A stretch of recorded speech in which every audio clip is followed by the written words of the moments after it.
In 2017, the Ministry of Transport and Mining continued work to maximize Jamaica's economic and social development potential.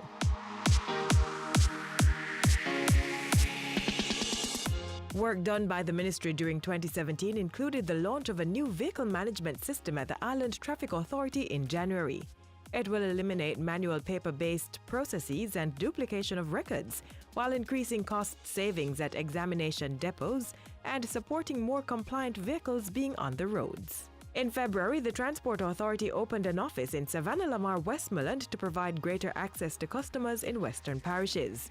The authority also offered 5,719 road licenses for persons wishing to operate hackney carriages, rural stage carriages, route taxis and contract carriages on 20 newly created routes. Another 3,683 spaces were reopened between August and September for route taxis and 229 rural stage carriages island-wide.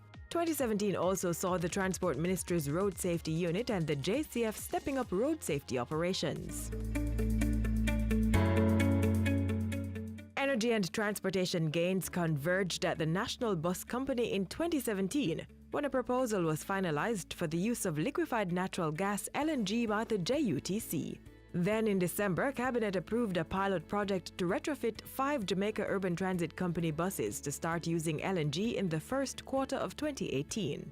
Earlier in 2017, the JUTC experienced significant turnaround in its operational capacity. The daily run-out of buses moved to between 400 and 445 peak for the first 3 quarters of the calendar year, compared to 300 the previous year. In addition, the Transport Ministry streamlined and rolled out the first phase of the Rural Urban Transport Plan between Old Harbour in St. Catherine and a number of routes in Clarendon. The ministry continued to modernize the country's air service system in 2017 as Sangster International Airport's new air traffic control tower reached over 90% completion. Work also progressed towards privatizing the Norman Manley International Airport, as 8 investors were pre-qualified and a final draft concession agreement was prepared for the cabinet. Meanwhile, measures were taken to quickly restore normal operations after a lightning strike caused major damage to the NMIA's radar communication system. In December, Minister Mike Henry officially handed over the lease agreement for Tinson Pen to Kingston Wharves Limited. At the same time, the Kingston Wharves Limited Global Logistics Center was commissioned into service.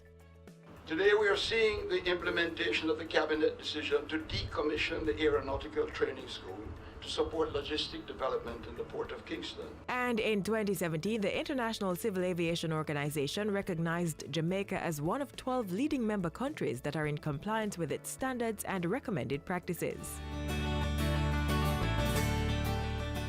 The Caribbean Maritime University (CMU) became a reality on September 21, 2017, as the institution officially received its new charter status with the expansion of its training curriculum at the undergraduate and postgraduate levels.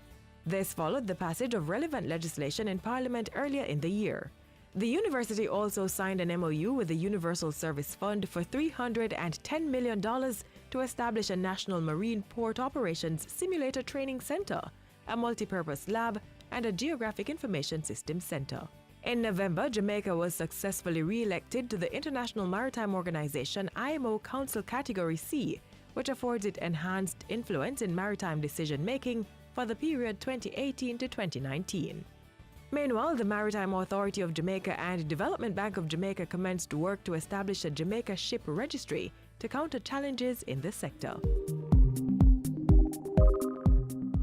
Also in 2017, a new minerals policy was crafted for approval. In June, Alpart Bauxite Plant was officially reopened under the new ownership of Gequan Iron and Steel Company, GISCO.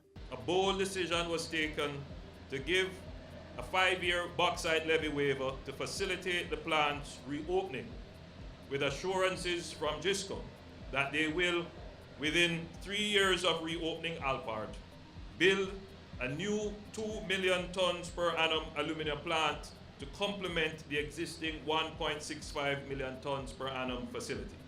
Later in the year, government entered into an agreement with GISCO for the company to invest $3 billion towards establishing an industrial park that will generate 2,000 direct jobs and a further 20,000 indirect employment opportunities.